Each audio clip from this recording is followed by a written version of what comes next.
In this tutorial, you will go from knowing nothing about Unreal Engine 5. Unity. We're talking about In this Unreal video, Engine I'm 5. going to show you how to That's create your right. very first environment with Unreal Is Engine. a free and powerful 3D software known for its photorealistic graphics. Our scenes in Unreal Engine, rendering a 3D scene, whether it's for a game And all or of this for is down film. to the power of Lumen. Lumen Make and sure that the virtual Lumen shadow. settings are enabled in our project tab. Nanite with one of its most I'm going to be taking a look at Nanite, the new virtualized geometry system inside of Unreal Engine. And it's industry standard, which means learning Unreal can help you make money.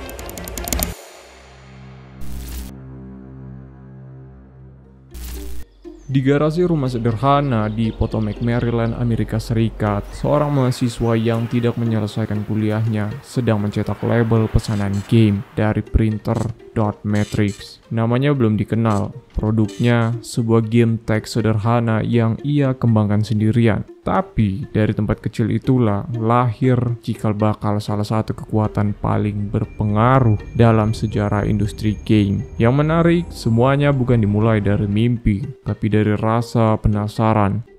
Timothy Dean Sweeney lahir pada 1 Maret 1970 sebagai anak bungsu dari 3 bersaudara. Ayahnya bekerja di Defense Mapping Agency, lembaga pemerintah yang memproduksi peta dari citra satelit. Sementara ibunya mengurus rumah tangga dan toko bunga. Di usia 5 tahun, Sweeney kecil udah sibuk membongkar mesin pemotong rumput untuk kemudian diubah jadi go-kart yang bisa dikendarai. Tapi bukan hanya mesin dan elektronik yang menarik perhatiannya.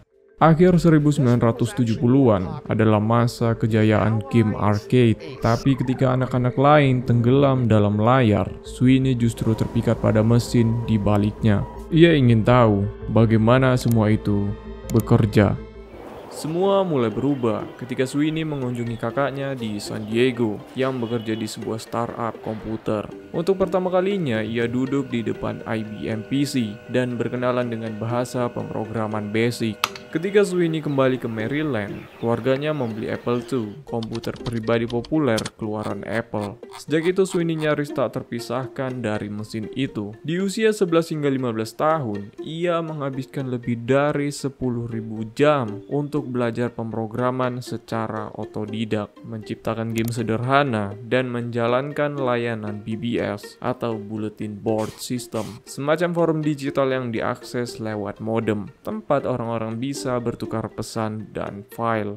Tahun 1989, ia masuk University of Maryland, jurusan teknik mesin at James Clark School of Engineering. Masuk akal sesuai minat awalnya pada mesin dan juga prospek karir yang stabil pada saat itu. Kuliah memberi dasar matematis yang kuat, kalkulus vektor, analisis struktural, yang kelak akan jadi fondasi dari sistem rendering 3D. Tapi di balik semua itu, pikirannya tetap berada di suatu tempat, game development. Setiap akhir pekan, ia pulang ke rumahnya hanya untuk satu hal, menulis kode. Status kelulusannya masih jadi teka-teki, ada yang bilang ia lulus kuliah, ada yang bilang tidak. Tapi satu hal yang tak bisa disangkal, ia pergi saat tinggal selangkah lagi. Bukan karena nilai, bukan karena tekanan, tapi karena satu hal yang gak bisa ia abaikan lagi, ZZT. Pada 1991, ia mendirikan Potomac Computer System di garasi rumah orang tuanya. Tujuan awalnya untuk bisnis konsultasi komputer, tapi realitas pasar dan tingginya tuntutan bikin usaha itu nggak jalan. Ia pun melanjutkan proyek yang pernah dikerjakan sejak tahun sebelumnya, sebuah game berbasis teks yang ia beri nama ZZT. Sederhana tapi penuh potensi. ZZT tidak langsung lahir sebagai game. Awalnya itu hanya eksperimen untuk membuat editor teks yang lebih baik dari editor bahasa Pascal yang ada.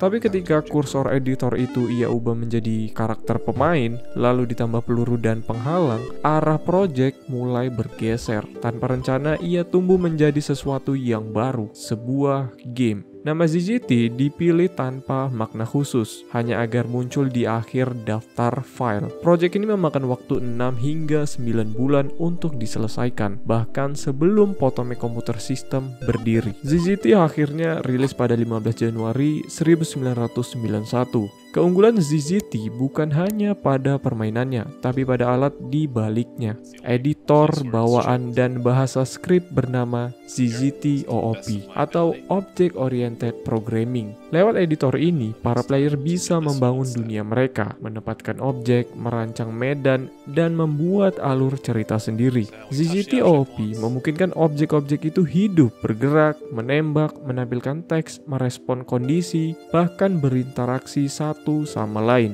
Bahasanya dirancang ramah bagi pemula, termasuk anak-anak dan remaja. Bagi banyak orang, ZZT bukan cuman game. Ini adalah gerbang pertama menuju dunia pemrograman.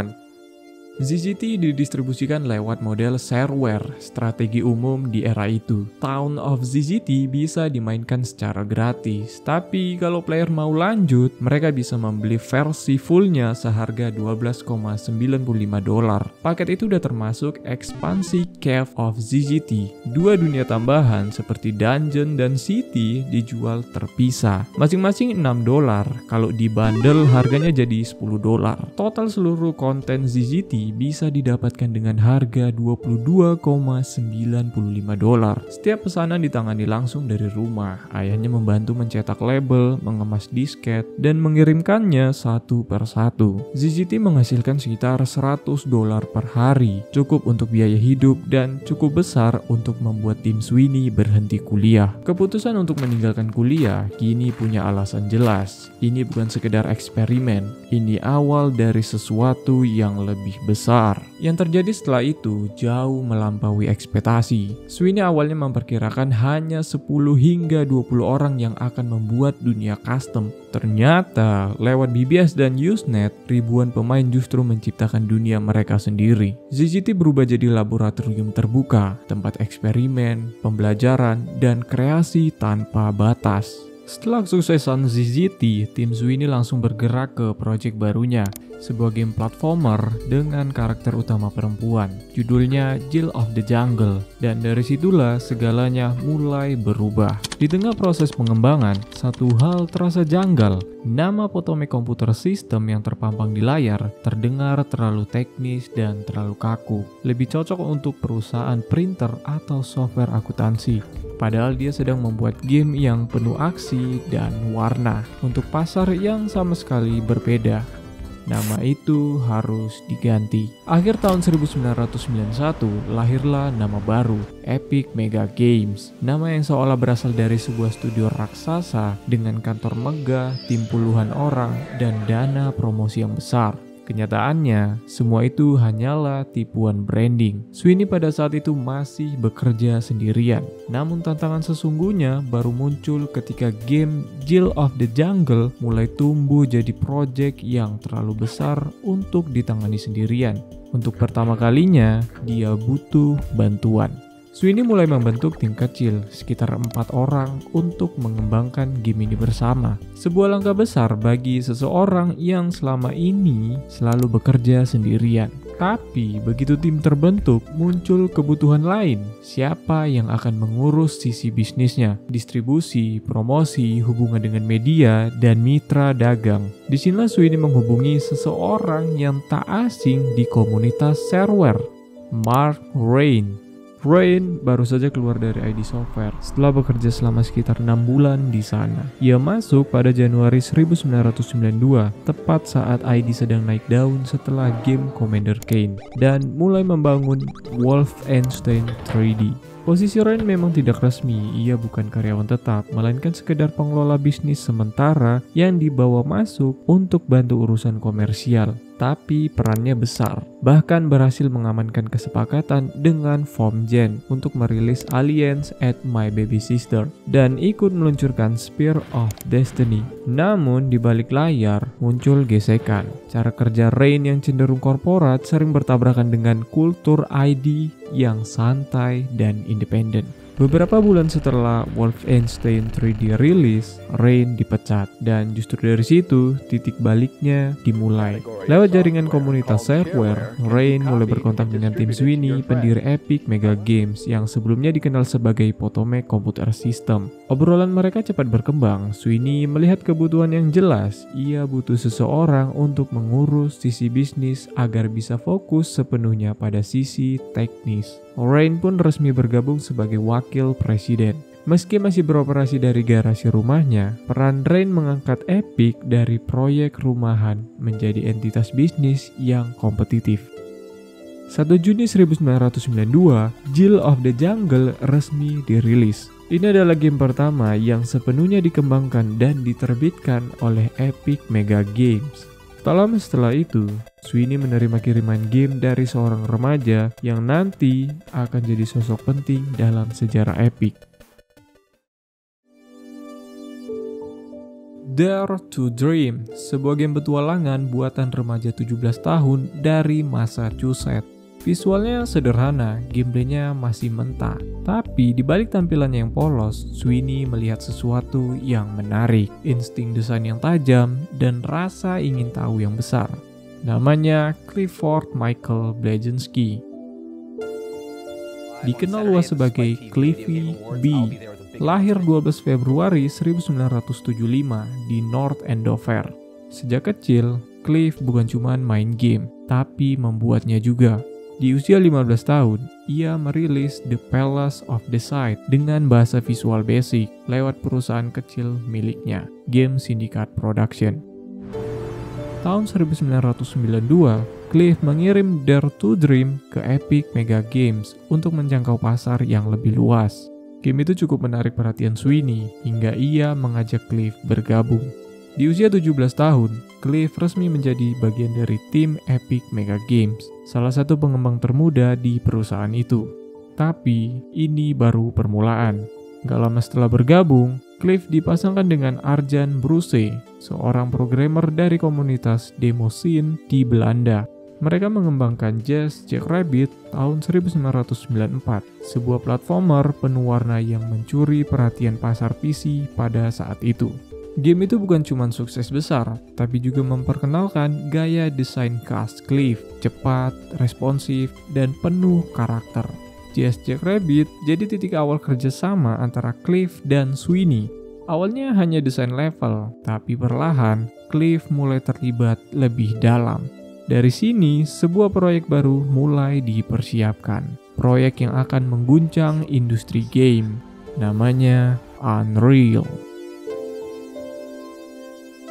Di balik nama-nama besar tersebut, ada sosok lain yang berperan penting dalam kelahiran Unreal Engine, meski jarang disebut. James Smalls. Ia mulai terlibat dengan Epic Mega Games saat perusahaan itu masih kecil dan penuh eksperimen. Tahun 1993, James bekerja sama sebagai mitra penerbit. Game pertamanya bersama Epic adalah SolarWinds, tapi lonjakannya datang lewat Epic Pinball. Game bertema pinball yang ia kerjakan sendirian selama 10 bulan. Sepenuhnya ditulis dalam bahasa assembly. Game itu meledak di pasar shareware dan menjadi modal awal berdirinya Digital Extreme di Kanada. Tahun 1995, industri game sedang bergerak cepat ke arah dunia 3D. Tim Sweeney mulai menulis ulang engine grafis dari nol, dan jelas butuh lebih dari satu otak. Di saat yang sama, James Smalls sedang mengembangkan demo 3D berisi adegan naga terbang, juga ditulis dalam bahasa assembly. Saat Sweeney melihatnya, ia tahu mereka sedang mengerjakan hal yang sama. Epic pun mengajak Digital Extreme untuk bergabung dalam proyek tersebut. 5 orang dari tim James, belasan dari sisi Epic. Ini bukan kontrak outsourcing, ini kolaborasi lintas negara. Dan dari sinilah Unreal mulai direncanakan. Bukan hanya sebagai game, tapi sebagai landasan untuk sesuatu yang jauh lebih besar.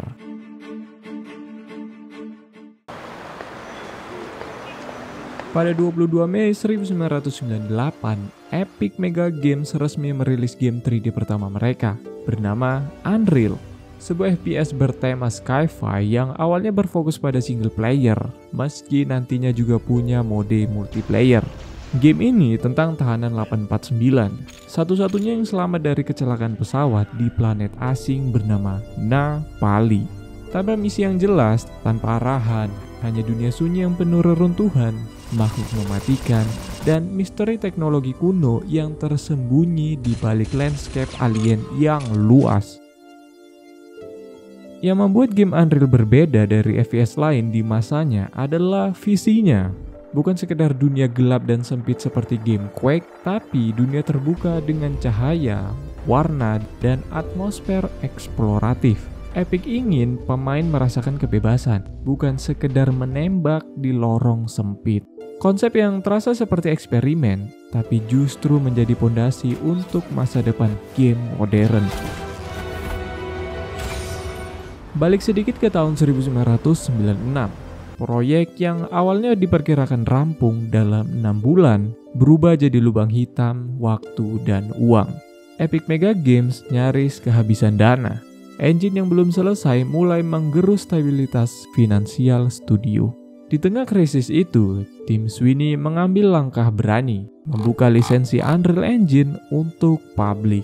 Microprose menjadi klien pertama, disusul oleh beberapa studio lain. Langkah ini tanpa disadari menyalakan sumbu yang kelak meledakkan industri game engine. Tapi waktu itu semuanya tentang bertahan hidup. April 1997 seharusnya jadi tanggal rilis game Unreal, tapi gamenya belum siap. AI masih mentah, level terasa repetitif, dan audio terdengar kasar. Bahkan teknologi grafis di pasaran sudah berubah. Versi awal Unreal masih mengandalkan software rendering, berat, lambat, dan tidak cocok untuk GPU baru.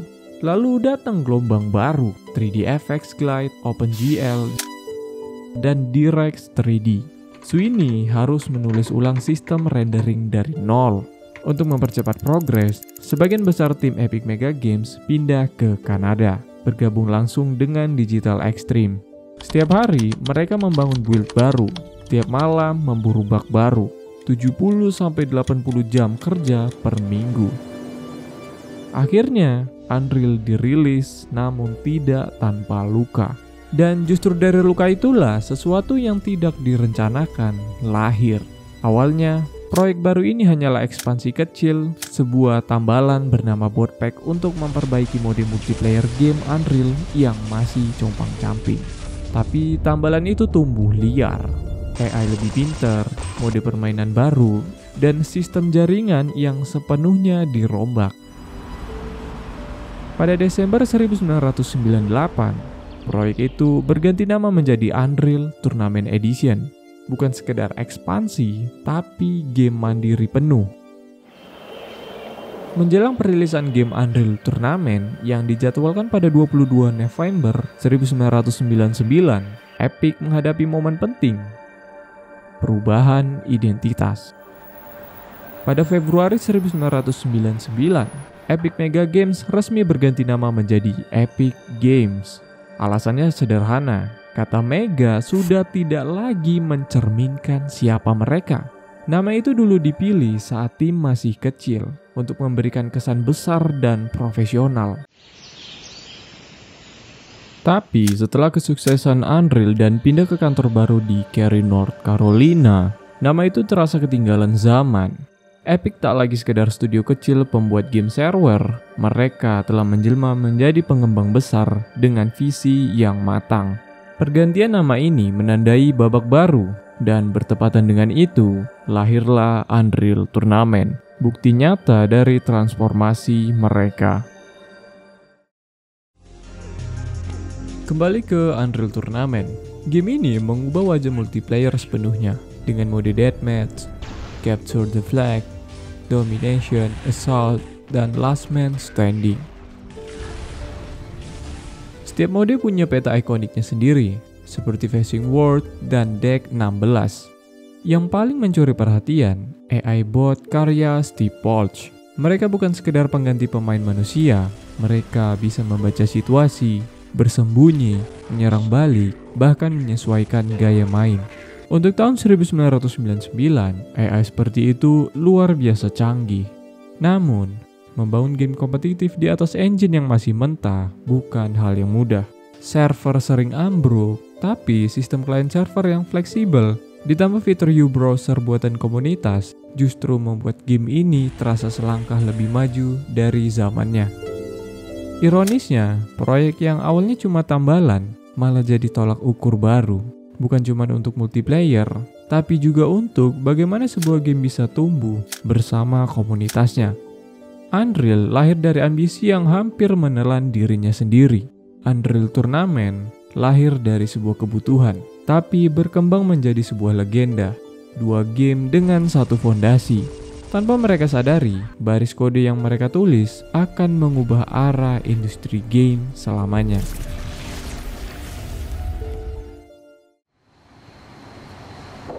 Di awal tahun 2000-an, industri game bergerak cepat menuju era 3D modern. Epic Games yang sebelumnya dikenal lewat Unreal dan Unreal Tournament mulai menyadari bahwa kekuatan mereka bukan cuma pada game, tapi pada mesin di baliknya, Unreal Engine. Setelah kesuksesan Unreal Tournament, Epic mulai membuka lisensi Unreal Engine untuk studio lain. Langkah ini awalnya dilakukan untuk menjaga kestabilan finansial, tapi perlahan berubah menjadi strategi jangka panjang, menjadikan teknologi mereka sebagai fondasi bagi banyak game di luar Epic sendiri. Untuk pertama kalinya, Unreal Engine bukan sekedar alat internal, melainkan produk komersial yang bisa digunakan siapapun di industri. Dan dari perubahan arah itulah lahir Unreal Engine 2, tonggak yang menandai transformasi Epic dari pembuat game menjadi penyedia teknologi global. Tahun 2006, Unreal Engine 2 menjadi langkah besar Epic, tidak cuma membuat game untuk platform PC. Untuk pertama kalinya, Unreal Engine bisa berjalan lintas platform, dari PlayStation 2, Xbox, dan GameCube. Unreal Engine dibangun secara modular, rendering fisika, dan AI dipisahkan agar mudah dikembangkan. Unreal ED 2 menghadirkan real-time editing, memungkinkan pengembang membangun dunia 3D langsung di dalam editor. Teknologi seperti skeletal animation, particle system, dan versi lanjutannya Unreal Engine 2.5 memperkenalkan vehicle fisik, ragdoll, serta shader yang membawa visual game ke level baru. Game seperti Splinter Cell dan Unreal Tournament 2004 menunjukkan fleksibilitasnya. Bahkan militer Amerika Serikat menggunakan Unreal untuk simulasi pelatihan. Sejak itu, Unreal bukan cuma alat hiburan, tapi bahasa baru dalam dunia simulasi digital. Tahun 2006 menandai kelahiran Unreal Engine 3, sebuah rekonstruksi total. Dibangun dari nol untuk menjawab tuntutan era HD dan kekuatan hardware modern. Ia membawa shader, HDR rendering, normal mapping, dan per pixel lighting yang mendefinisikan visual generasi baru. Dengan material editor dan Kismet, Unreal Engine 3 memecah batas antara seniman dan programmer. Semua kini bisa bekerja secara visual tanpa baris kode. Lewat likeness dan level streaming, dunia besar bisa dimuat tanpa jeda. Unreal Engine 3 melahirkan judul game legendaris seperti Gears of War, Mass Effect, dan BioShock. Lalu pada tahun 2009, Epic menulis UDK, versi gratis untuk publik, membuka akses teknologi profesional untuk siapapun. Disinilah Unreal mulai menjadi standar industri, bukan cuma sekedar milik segelintir studio besar, tapi bisa untuk siapapun. Tahun 2014, Unreal Engine 4 menandai perubahan filosofi besar.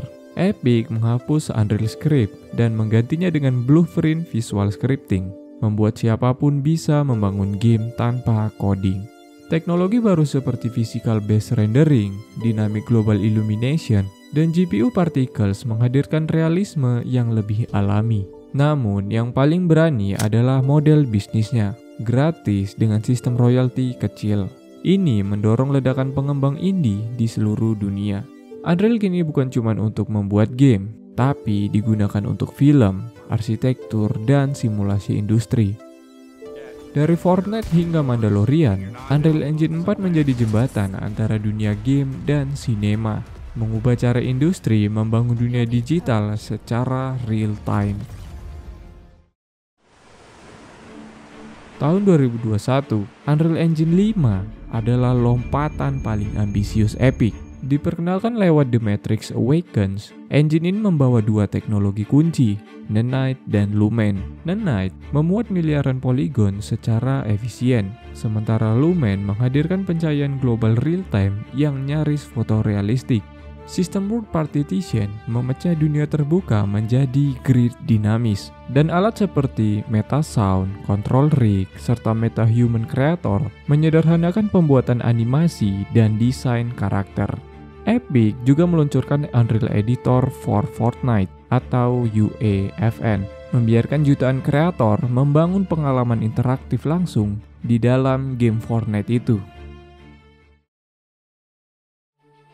Dari garasi kecil di Maryland hingga studio raksasa di Cary, perjalanan Epic bukan sekedar kisah tentang teknologi, tapi tentang tekad untuk terus menulis ulang kemungkinan. Dari ZZT, game teks sederhana yang memberi pemain alat untuk membuat dunia mereka sendiri, hingga Unreal Engine 5 yang memberi miliaran orang kekuatan yang sama dalam skala yang tak pernah terbayangkan.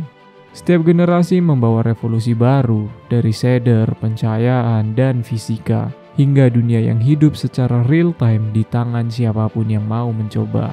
Unreal Engine bukan sekedar mesin, ia adalah warisan dari satu ide sederhana, bahwa rasa ingin tahu bisa menciptakan sesuatu yang lebih besar dari siapapun yang memulainya. Dan di balik setiap dunia yang diciptakan dengannya, masih ada gema dari awal yang sederhana itu. Seorang anak yang terlalu penasaran untuk hanya sekedar bermain game.